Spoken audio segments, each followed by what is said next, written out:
ఓం శాంతి 6/7/1969 అవ్యక్త బాప్దాద యొక్క మధుర మహావాక్యాలు. టీచర్లతో అవ్యక్త బాప్దాద యొక్క మహావాక్యాలు. అందరూ ఎవరి స్మృతిలో కూర్చున్నారు? ఒకరి స్మృతి ఉందా, ఇద్దరిది ఉందా? ఎవరైతే ఒక్కరి స్మృతిలో ఉన్నారో వారు చేతులెత్తండి.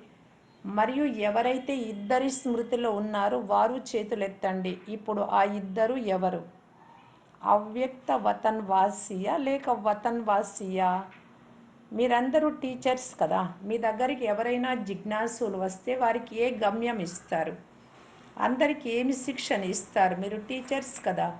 తమ టీచర్ని ప్రత్యక్షం చేస్తారు. జిజ్ఞాసులకు ఎలా పాలన చేస్తే లేదా ఎలా శిక్షణ ఇస్తే టీచర్ ప్రత్యక్షం అవుతారు? ఒకవేళ మీరు జిజ్ఞాసులకి రాగానే అవ్యక్త వతనం యొక్క గమ్యం చూపిస్తే వారికి ఆ మార్గం తెలియనే తెలియదు. మరి వారు ఎలా చేరుకుంటారు? మొదట దేని చిరునామా ఇస్తారు? మీరు గ్రంథాలయంలో ఇతరులకు ఏం చెప్తున్నారు? జిజ్ఞాసులకి ఏం పరిచయం ఇస్తూ ఉన్నారు? వారికి ఏ మార్గము, ఏ గమ్యం ఇస్తున్నారు? బీజం ఎవరు వేశారు? బీజం బీజమే. ఒకవేళ అది పాడైపోయినా కానీ సమయానికి ఏదో ఒక కొమ్మ మొదలైనవి వస్తాయి. వర్షం వస్తే మొలకెత్తుతాయి. మీరు బీజాన్ని మర్చిపోతే తండ్రిని మార్గం ఎలా చెప్తారు? బీజం ఏమిటి? టీచర్స్ యుక్తియుక్తంగా మాట్లాడాలి. చిన్న పిల్లలు కాదు కదా. చిన్న పిల్లలకైతే ముందు నుండి నేర్పించాల్సి ఉంటుంది. మీరు నేర్చుకొని ఇంత పాలనను తీసుకొని పరీక్ష వ్రాయడానికి వచ్చారు.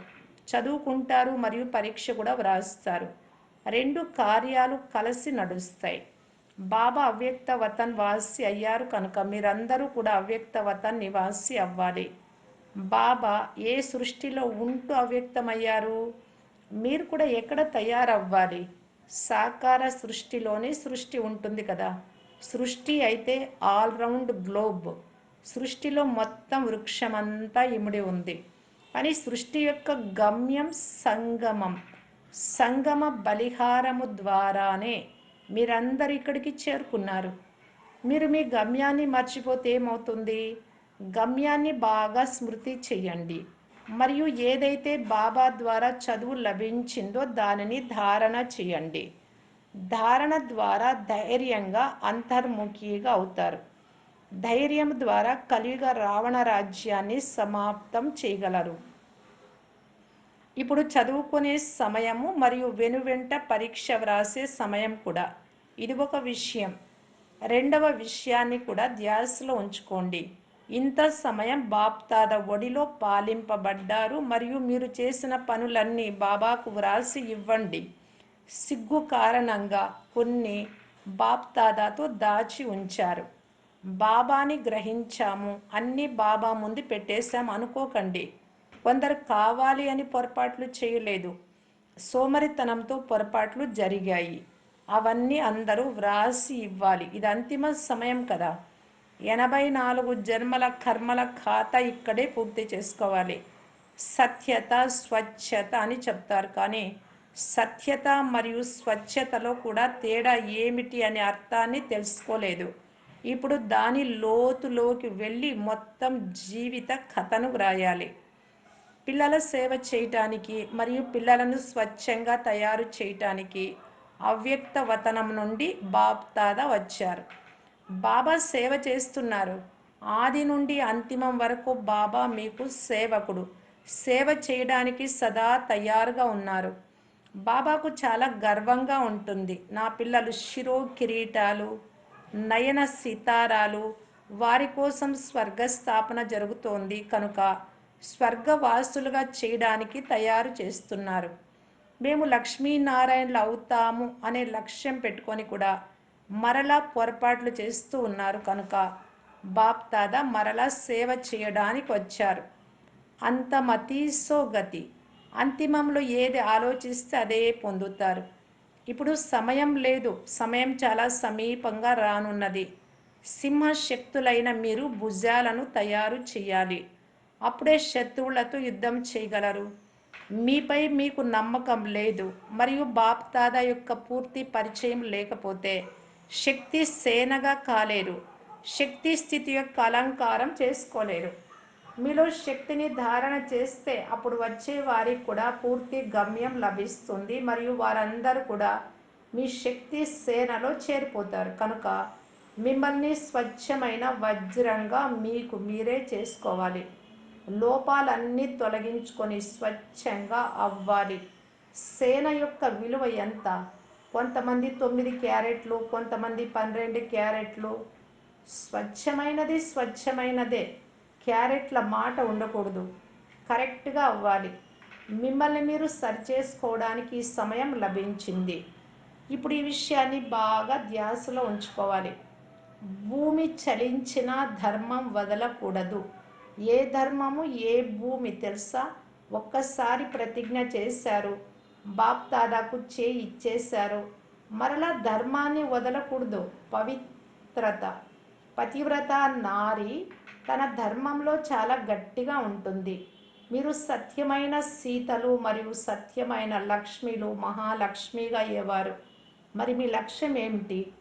మీ లక్ష్యం నుండి ఒకవేళ దిగిపోయినా మరలా జంప్ చేసి లక్ష్యంపై కూర్చోండి. బాప్ దాదా మీకు సేవ చేయటానికి సేవకుడుగా ఈ శిక్షణ ఇస్తూ ఉన్నారు. ఆజ్ఞ చేయటం లేదు కానీ శిక్షణ ఇస్తున్నారు. ఎందుకంటే బాబా టీచర్ కూడా మరియు సద్గురువు కూడా. ఒకవేళ పిల్లలకు ఆజ్ఞ చేస్తే అది వారు అంగీకరించకపోతే బాగుండదు. అందువలన శిక్షణ ఇస్తూ ఉన్నారు. ఈరోజు పునాది వేస్తున్నారు. చిన్న పిల్లలకు గుర్తు చేస్తారు, వారి మార్గం చెప్తారు, ఏం చేయాలి, ఎలా అవ్వాలి అని. మీ అందరికీ మార్గం లభించేసింది. మీరు ఇతరులకు మార్గం చెప్పటానికి నిమిత్తం అయ్యారు. ఒకవేళ ఆ మార్గంలో ఏదైనా అలజడి ఉంటే దానిని తొలగించుకోవాలి. ఇప్పుడు కూడా తొలగించకపోతే ముందు కొరకు ఏదైతే శక్తి లభిస్తుందో అది సమాప్తి అయిపోతుంది. ఇలా బాప్ దాదాకు అక్కడక్కడ కనిపిస్తుంది. ఇప్పుడు సంఘటనలు అందరి మనస్సులను ఒకే మనస్సుగా చేయడానికి, పూర్తి మార్గం చెప్పడానికి మిమ్మల్ని పిలిచారు. మీ అందరికీ సంతోషం ఉంటుంది. చిన్న చిన్న పిల్లలను ఎక్కడికైనా ఫంక్షన్కు తీసుకువెళ్తే సంతోషం ఉంటుంది కదా. అక్కడికి వెళ్తారు, క్రొత్త బట్టలు ధరిస్తారు. మీ అందరికీ క్రొత్త బట్టలు అలంకరణ ఏం చేయాలి? ఒకవైపు సేవకులుగా కూడా అవ్వాలి. సేవకులు అంటే పతిత ఆత్మల ఉద్ధరణ చెయ్యాలి. ఆ సేవ స్థిరంగా ఉంచుకోండి. మీరందరూ వచ్చే ఆత్మలను ఎలా ఉద్ధరణ చెయ్యాలి, ఎలా విఘ్నాలను తొలగించాలి. బాణాలలో రత్నాలు ఉంటే ఒకే బాణం ద్వారా వారికి బాణం వేయగలరు. ఆత్మకి కూడా ఉద్ధరణ అవుతుంది. చిన్న చిన్న పిల్లలు ఎవరి ఉద్ధరణ చేస్తారు? ఏ పర్వతం ఎత్తారు? పర్వతం ఎత్తడానికి ఎవరు నిమిత్తం? గోపికలు. పూర్తి కర్తవ్యం చేసినప్పుడే గోపికగా అవుతారు. ఇంత బలం ఉన్నప్పుడే పర్వతం కూడా ఎత్తగలరు. ఈ అన్ని విషయాలు వెలుగు ఇవ్వడానికి బాబా రావాల్సి వచ్చింది. తిలకం అయితే బాబా ఒకేసారి పెట్టేశారు. ఎర్ర తిలకమా లేక గంధమా? ఎర్ర తిలకం ముఖానికి శోభ, గంధం ఆత్మ యొక్క శోభ. మీరు నగలు కూడా ముఖం అందానికి ధరించకూడదు. వస్త్రాలు కూడా ప్రపంచానికి చూపించడానికి ధరించకూడదు. కానీ అంతరంగికంగా మిమ్మల్ని మీరు ఆత్మను అలంకరించుకోవాలి. ఇలా నగలు ధరించాలి.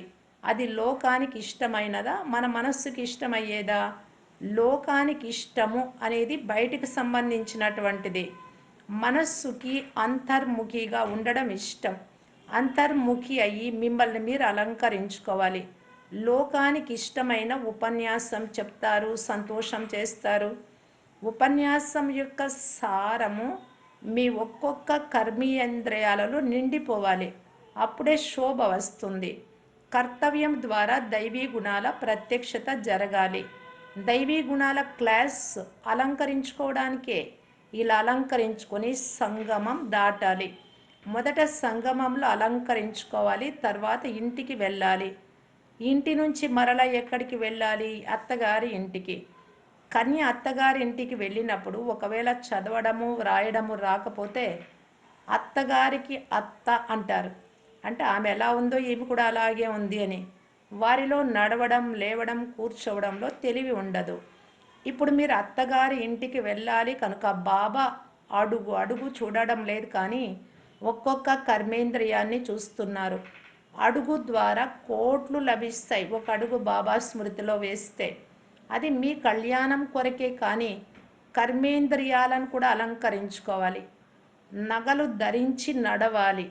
ఇప్పుడు అలంకరించుకోవడానికి ఎవరి దగ్గరకు వచ్చారు? బాప్దాద ఇంటికి, అంటే మీ ఇంటికి వచ్చారు. మరి అలంకరించే వారెవరు? అలంకరించేటప్పుడు నగలు తయారు చేసేవారు ఒకరు ఉంటారు, ధరించేవారు ఇంకొకరు ఉంటారు. ఎవరి కోడలవుతుందో వారే ఖర్చు చేయాలి. ఎవరు తీసుకు వెళ్ళాలో వారే అలంకరించి తీసుకెళ్ళాలి. కనుక ఇప్పుడు అలంకరించుకొని నడవాలి. ఈ 15 రోజుల ఫలితం అంతిమ ఫలితంగా భావించండి. టీచర్స్ అందరూ ఇంతగా పురుషార్థం చేసి ప్రావీణ్యంగా అవ్వాలి. మరలా వెళ్ళి సెంటర్ సంభాళించేటప్పుడు వచ్చే వారికి దృష్టి ద్వారా సృష్టి కనిపించాలి. ఇది నగలు మంచిగా ధరించినప్పుడే దివ్య గుణాలు జరుగుతుంది. ఒకవేళ సోమరితనంతో ఏమైనా నగలు పడిపోతే నష్టం జరుగుతుంది. మరియు అలంకరణ యొక్క శోభ కూడా తొలగిపోతుంది. అందువలన శోభ తొలగిపోకూడదు. నగలు తీయకూడదు. పెద్ద విషయం కాదు, చిన్నదిగా భావిస్తే సహజంగా తెలివి వస్తుంది. ఇది చాలా ఉన్నతమైన జ్ఞానం అని చెప్తే ఎవరూ రారు. 7 రోజులలో జీవన్ముక్తి ప్రాప్తి వస్తుంది అని చెప్తే అందరూ లాటరీ తీసుకోవడానికి వస్తారు. లాటరీ అందరూ తీస్తారు. ఆ లాటరీ కొద్ది మందికే లభిస్తుంది. వారిని అదృష్టవంతులుగా భావిస్తారు. ఎవరికి అదృష్టం ఉంటుందో వారికి అవకాశం లభిస్తుంది. కొంతమందికి పెద్ద లాటరీ లభిస్తుంది, కొంతమందికి చిన్న లాటరీ లభిస్తుంది. అంతిమ పేపర్లో కూడా 3 నెంబర్స్ లభిస్తాయి. ఎవరు ఎంత పురుషార్థం చేస్తారో అంత నెంబర్ లభిస్తుంది. అదృష్టం తయారు చేసుకోవడం మీ చేతులలోనే ఉంది. ఇప్పుడు లాటరీ యొక్క నిరీక్షణలో ఉండకూడదు, తయారవుతూ ఉండాలి. కానీ ఈ 2 విషయాలలో నిస్సంకల్పంగా అయిన వారినే యోగి అంటారు. ఏ లక్ష్యం మీకు ఉందో ఆ లక్షణాలను ధారణ చేయాలి. చాలా ఖజానా లభించింది. ఇప్పుడు దానిని మీ దగ్గర జమ చేసుకోండి. మరలా ఆవులాగా స్వచ్ఛంగా అవ్వాలి. మీరు గోపికలు గోపకులు కూడా బహురూపాలు ధారణ చేసి బహు కర్తవ్యాలు చెయ్యాలి. బట్టీలు అన్నీ అనుభవం చేసుకోవాలి. ఎంత పురుషార్థం చేస్తే అంత ఫలితం వస్తుంది. సంపూర్ణ స్థితిని పొందేటందుకు లక్ష్యం ఏమిటి, సాధనం ఏమిటి, దానిని తెలుసుకోవాలి. సాధనం లభిస్తే లక్ష్యాన్ని పట్టుకోవచ్చు. రత్నాలను కూడా పరిశీలించాలి కదా.